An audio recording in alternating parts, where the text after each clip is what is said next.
D, Cal. No Drive 229, and today we're gonna kind of be answering a couple questions. We've been getting a lot of questions. The main one being, what do we do for a living, and how can we afford these cars at our age? And so I'm gonna kind of tell you my story and what I do for a living, and then I'm gonna pass it to Calvin, and he's gonna tell you his story. And then at the end, I'm just gonna kind of add some tidbits, and just some advice for maybe the younger people who wanna, or even the older people who want to get whatever they want. Maybe it's the car, maybe it's whatever. So we'll talk about that. But House and not an apartment. right. Yeah, we're gonna talk about that too, because people clowning us for not owning houses and having apartments. Several We're gonna houses. get into that too. So, but basically my story, my parents, definitely didn't, weren't rich or anything, but I guess we were, lower to middle average. We had everything we needed, definitely food, clothes, all that growing up. But growing up, I always really liked to think, and I liked to read books. I remember, reading just almost like a book every day. And I know like a lot of my classmates wanted to be, like Michael Jordan. They wanted to be like Kobe. I wanted to be like Alexander the Great.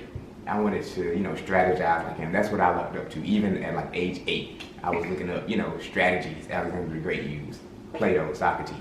So that's what I've always liked to do. So when I was 15 years old, first of all, I skipped the 7th grade. So that helped me out a lot too. I was always good at taking tests. Like I said, I like to think. So tests to me growing up were like super easy. So I was like, okay, how can I use this to help me get further in life? So I skipped the 7th grade, and then at age 15, started going to college. So I knew I wanted to be either a nurse or a respiratory therapist, because those two professions paid pretty good money but didn't take that long to get. So you could either do 2 or 4 years, make decent money but not have to wait till you're like 26, 27 like a doctor. And even then you probably still gotta go a bit longer before you really start making money and pay out the debt of it. Yeah. So that's what I did. So I started going at 15, everything was paid off. So I graduated from high school at 17, having 2 years done of college.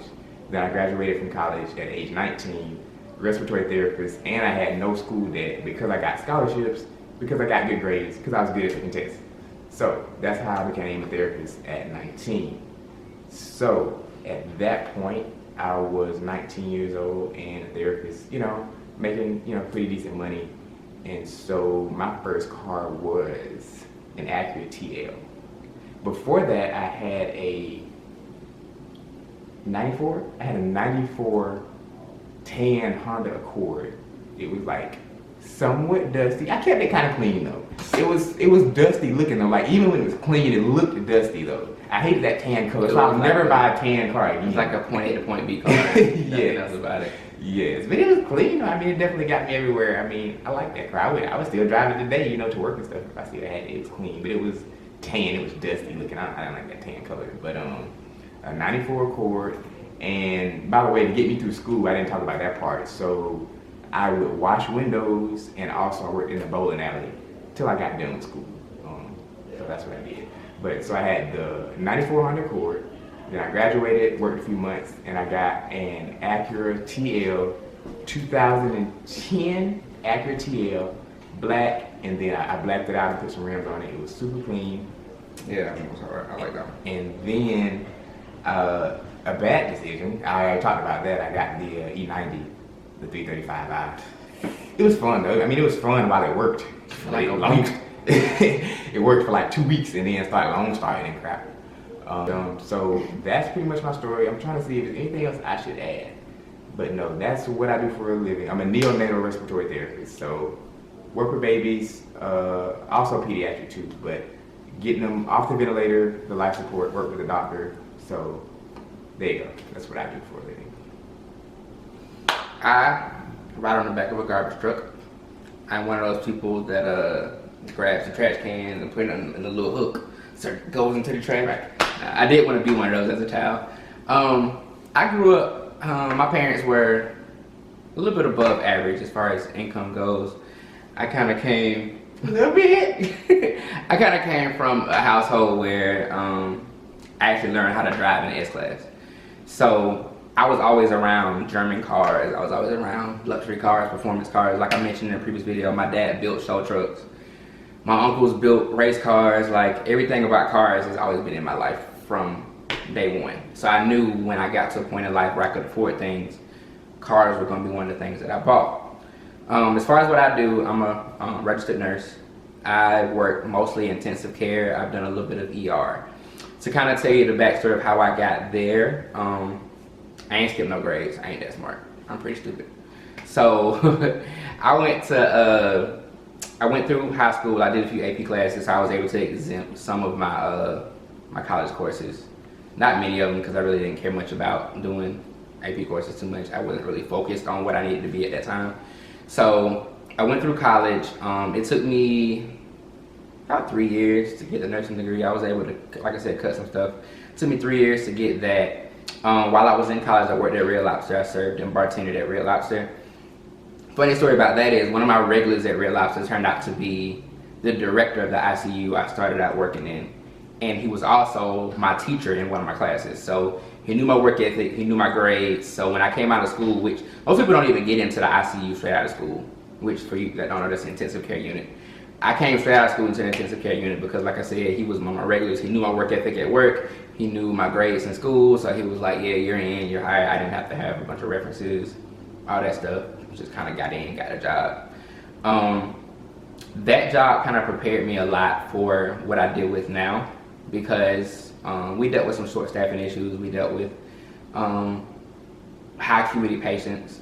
So moving up here has been pretty much a blessing for me because I was able to take on patients up here that I didn't think I was going to be able to take. Like, people always tell me, you go to Atlanta, they're going to be much sicker, you're not going to be able to handle it. But I will say the first hospital I started at really prepared me for a lot of stuff.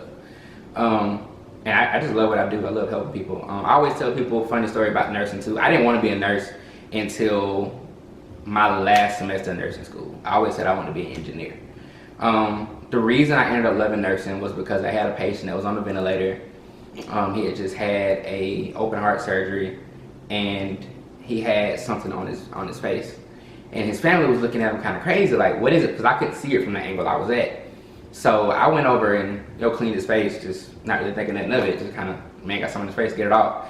And this dude, I thought he was out. Like, I thought he was in a coma, like, not aware. He, like, literally reached up and grabbed my hand and said, thank you, like, around the ventilator. And when that happened, to me, that kind of just changed my whole perspective on nursing. I was just like, I feel like I'm making a difference. So I went into nursing. As far as my cars go, my first car in high school was a 2010 Scion TC. I don't know why in the world I got a Scion TC. My parents literally asked me, do you want to go get like a 335 or something? And I was like, no, I want this Scion. But I think I was just so hyped that it was a car in front of me and I had a car. So I had a Scion TC and I was into car audio more than a performance thing anyway. So I built it out, did some speakers and stuff. And I did a lot of speakers actually. I had like everything from 8s to 18s in the trunk of that car. I walled it off at one point. I was like all into everything, man. I got rid of that car because I wanted 4 doors. I got my 2012 Toyota Camry that y'all have heard me mention a few times. That's too damn. Yeah, that was kind of when we started hanging out. He had the Acura TL, and we used to run. We used to run them cars like they was performance cars back then. We drove us probably harder than we drive our cars now. But yeah, we ran and he got a little upset when that Camry used to walk him. But I used to tell people that Camry wasn't no joke.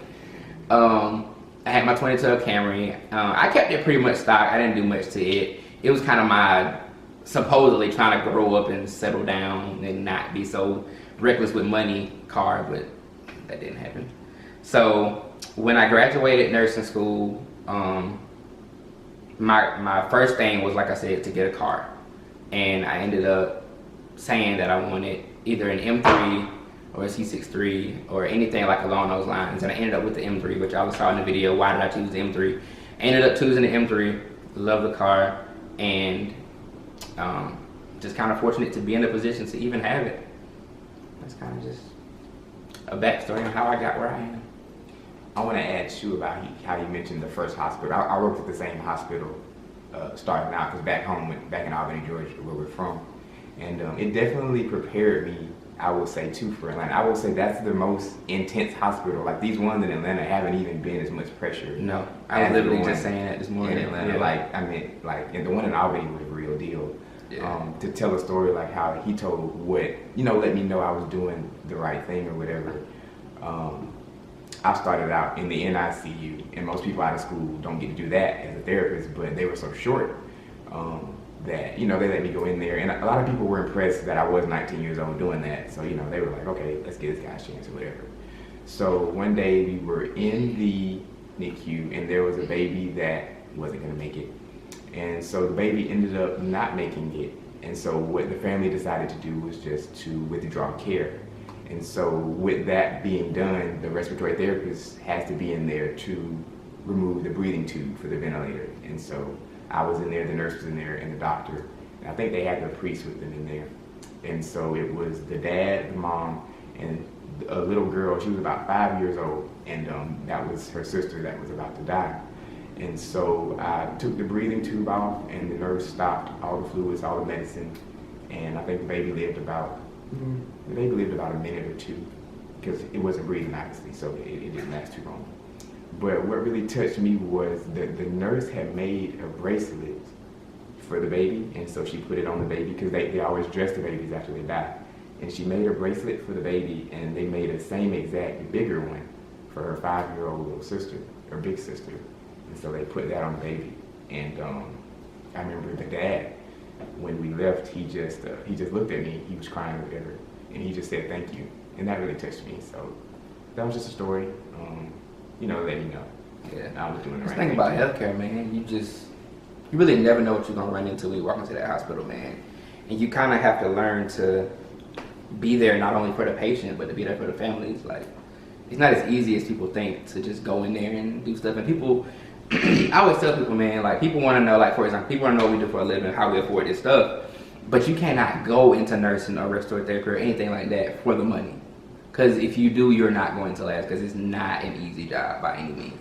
It's not easy like watching babies die or watching somebody lose their mom or lose their dad. Like, I couldn't imagine watching my mom or dad die. So I just want to give a shout out to anybody that works in healthcare. Like doctors, nurses, RTs, anybody who does anything with healthcare, man. Techs. CNAs busting their butt, but CNAs like do all the work in the hospital. But anybody who does anything with healthcare, man, shout out to y'all, because that is not an easy profession to be in. I know firsthand. There's some times where I literally wanted to quit. It's been just that bad, but you just gotta remember what you're doing it for. Remember that you're doing it to help people. And I mean, the benefits of being able to afford nice things is it's secondary to feeling like you really help somebody. Because I mean, the way I see it, my car is just a blessing for me being able to help somebody else. It's not really something that I went into healthcare to get, or went in with the intention of, oh, I'm gonna do this because I can make this and buy this. It was just a secondary blessing.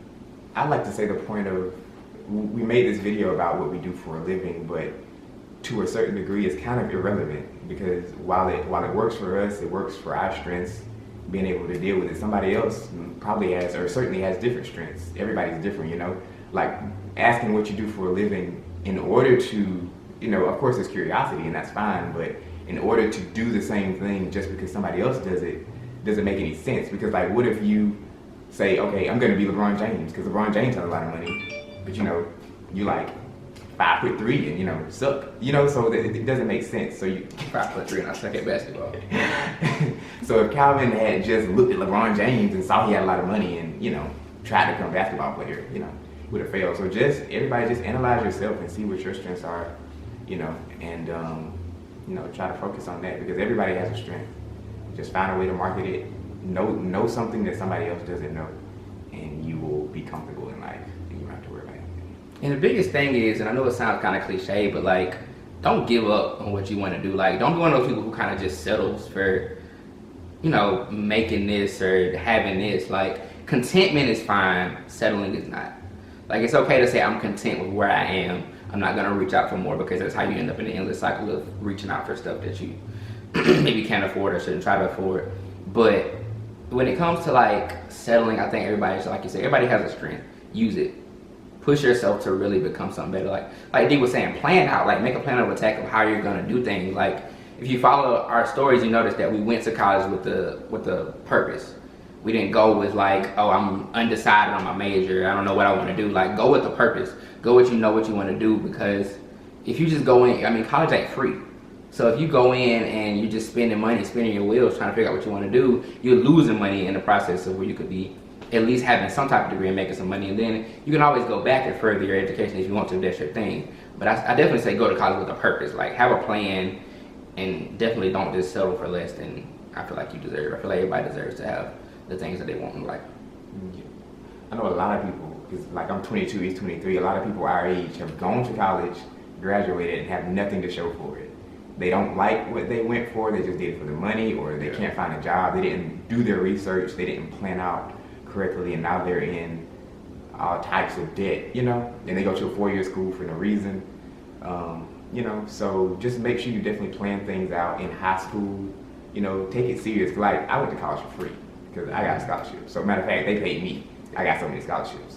So, and I could have went to any school I wanted to. I got Duke, all of them, sent me tons of letters. But I was like, why would I go to Duke, you know, and do some type of stuff when I can go to this college right here, graduate, and make, you know, a decent amount of money. So I'm glad I did that. I'm definitely further in life than I would be if I had tried to go to medical school. Yeah. Miami or any of those other colleges, CCD, all that stuff. So definitely have a plan and be focused and stick to it.